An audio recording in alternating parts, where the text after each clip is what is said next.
అర్ధరాత్రి 12 కాల్ చేసి ఫాస్ట్‌గా బట్టలు సదురు ట్రిప్‌కి వెళ్తా అని అంటే ఎట్లుంటది? అసలేమైందంటే మొన్న మా బావ వాళ్ళ ఫ్రెండ్స్‌ని కలిసి వస్తా అని వెళ్ళినాడనమాట. ఇంకా నైట్ 12 అయితుంది ఇంకా రాలేదు.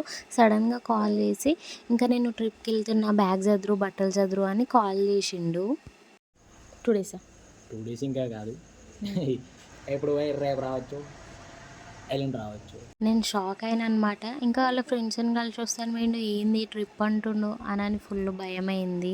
అంటే టైం అప్పటికే అర్ధరాత్రి అవుతుంది కదా! అందుకని. బాయా ఎప్పుడో మధ్యన మీరు రాకముందు. ఇంకా నేను ఇంట్లో ఒంటరిగా ఉంటాను. ఇంకా మా అమ్మ వాళ్ళని కూడా రమ్మనన్నాడు. ఇంకా వాళ్ళు అదే నైట్ అక్కడి నుంచి ఇక్కడ దాకా నా దగ్గరికి వచ్చిర్రనమాట. ఇంకా ట్రిప్‌కి అయితే బయలుదేరిండు. ఇంటికొచ్చి ఇంగా నన్ను ఏదో ఒకలా కన్విన్స్ చేసిండనమాట. ఇంకా బట్టలైతే సర్దుకొని ఇంకా కార్ అయితే తెప్పించుకున్నాడు. ఒక 5, 6 మెంబర్స్ అయితే వెళ్ళినాడనమాట. ఎంతైనా ఇట్లా నైట్ పూట జర్నీ అంటే కొంచెం భయమే అయితది కదా! మా పిల్లలైతే ఫుల్ నిద్రలో ఉన్నారనమాట. ఇంకా నేను లేచినాను. మా చిన్న పాప కూడా లేచింది. ఇంగ లేచి వాళ్ళ డాడీకి అయితే బాయ్ చెప్పమంటే చెప్తలేదు. మా బావ ఎప్పుడైనా ఏదైనా ఇంపార్టెంట్ పనుల మీద వెళ్తే మా పిల్లల కాళ్ళైతే మొక్కే పోతాడు. అది మంచిగా నచ్చుతదనమాట. ప్లీజ్ వీడియో నచ్చితే మన ఛానల్‌ని సబ్స్క్రైబ్ చేసుకోండి.